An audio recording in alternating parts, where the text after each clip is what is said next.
Olá, hoje eu vim conversar com você sobre a doença de Alzheimer, que foi descoberta por um médico alemão em 1908. Foi praticamente o primeiro caso descrito. Você vê o seguinte, desde que descreveu esse primeiro caso, que era uma doença rara, praticamente inexistente, as pessoas ficavam velhas sem ter que ficar gaga, tanto é que os velhos eram respeitados porque traziam uma grande experiência. Você vai nas tribos indígenas, quem que manda na tribo? É a pessoa mais idosa, porque ela viveu mais, ela tem mais experiência, ela tem mais memória. Só que a doença de Alzheimer, ela vem e uma das coisas que ela destrói é a memória, principalmente a memória recente. Então, aquela sabedoria toda sem memória não adianta nada. Então, o que aconteceu? O número de pessoas com Alzheimer começou a aumentar. E hoje é uma das principais causas de morte nos Estados Unidos.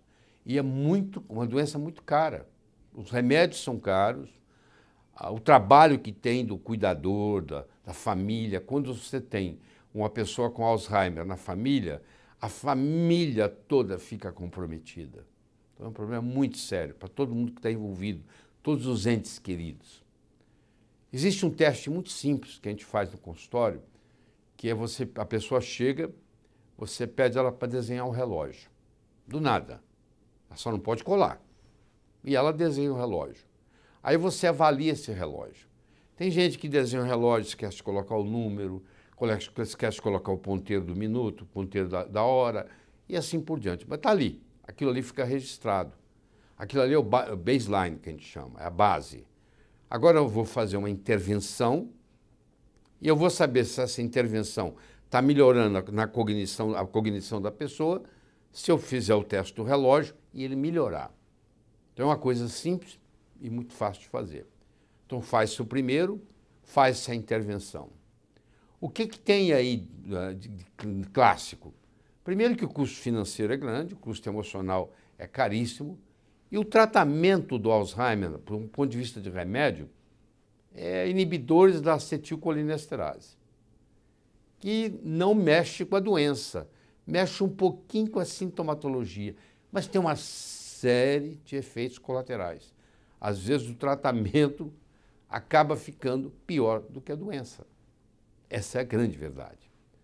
Então olha que interessante. Então tem esses casos todos, cada vez mais gente com Alzheimer, talvez por aumentar o consumo de açúcar, talvez pela contaminação do ambiente, o ar, poluição, que tem muito a ver com poluição. Pessoas que vivem em regiões urbanas têm maior incidência de Alzheimer. A mulher tem 4 vezes mais chance de ter Alzheimer do que o homem, por várias razões. Primeiro que a mulher vive mais do que o homem. Uma mulher vive em média 8 anos e meio, mais do que o homem. Isso é padrão no mundo inteiro. E segundo, a mulher tem uma oscilação hormonal muito maior. Os hormônios na mulher são muito mais presentes do que o hormônio no homem, que os hormônios no homem. No homem é muito simples, é a testosterona. Na mulher é toda uma inteligência hormonal, e aí vem o caso quando ela fica grávida, aí vem o caso quando ela para de ovular, às vezes acontece antes da menopausa, aí vem o processo da menopausa. O fato é que tem mais Alzheimer em mulher do que em homem. Então, vamos ver a história. O que nós podemos fazer tirando os inibidores da acetilcolinesterase, que, como eu disse, tem efeitos colaterais e não funcionam bem. Então, praticamente, até bem pouco tempo, não se podia fazer nada. Então, deixa eu contar para vocês a primeira história.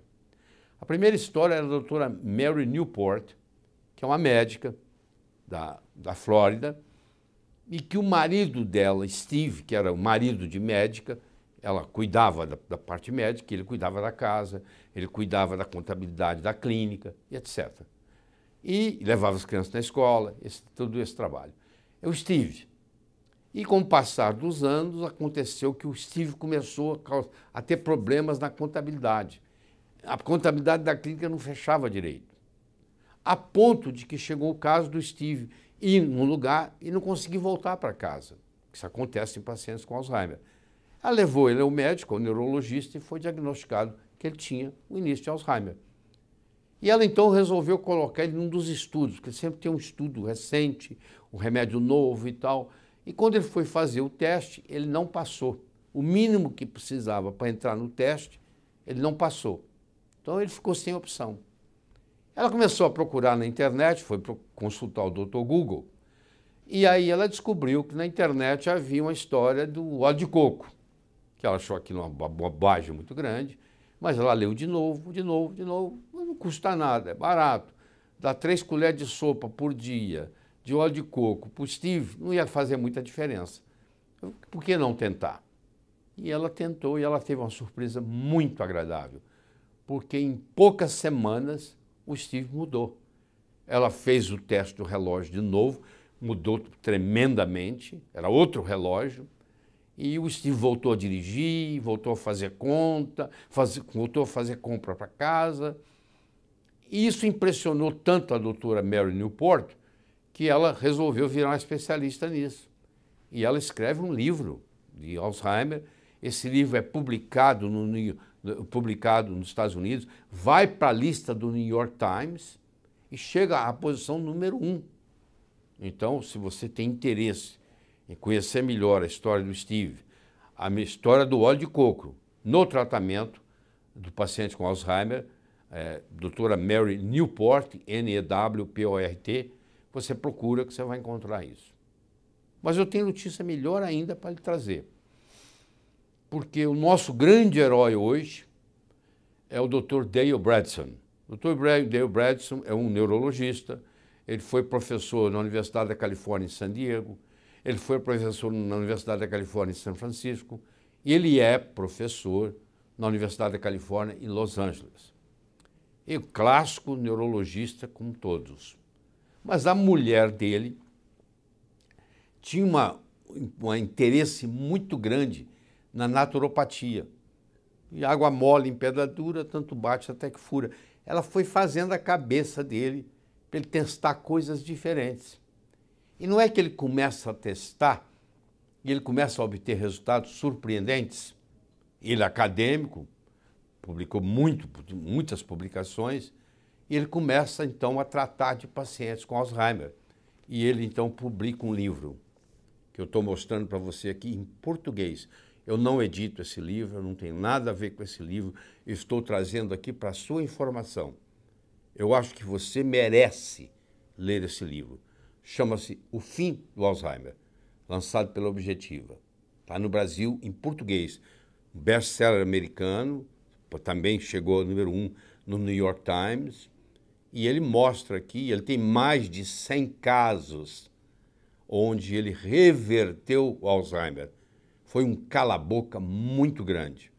Eu acho que se você tem alguém na família que tem Alzheimer, eu recomendo que você compre esse livro, adquira na sua livraria aí perto da sua casa, que você leia o material que está aqui, que é bem acessível, e que, se for o caso, você leve ele o dia que você for na próxima visita com o médico do seu ente querido, porque o médico também merece ver esse livro. Então você pode até levar um de presente para o médico e dizer, doutora, eu estou trazendo aqui um livro. É impressionante, porque o Dr. Dale Bredesen, que de repente ficou famoso no mundo inteiro, ele demonstrou para nós, com muita convicção, e ele mostra todo o esquema que ele fez, e ele já tem publicado em revistas médicas americanas indexadas mais de 100 casos de, entre aspas, cura de Alzheimer. Porque a reversão é tão grande que pode até chamar de cura. Tanto é que o título do livro dele é O Fim do Alzheimer. Então eu estou muito satisfeito em estar aqui conversando com você sobre isso, porque é muito raro a gente, principalmente na área da neurologia, a gente trazer uma coisa que diz assim, ó, não é só o diagnóstico e esperar a morte, não. Agora você pode fazer alguma coisa. O paciente volta a lembrar o nome dos filhos, melhora o comportamento, melhora a cognição, melhora a memória e assim por diante. Tá? Espero que você faça uso dessa informação. Não adianta você escutar isso aqui comigo e não fazer nada, tá? Então, olha só, vai lá na livraria, procura O Fim do Alzheimer e leia E se você puder me dar notícia, o que você achou e quem é que se ajudou, tá bom? Até logo.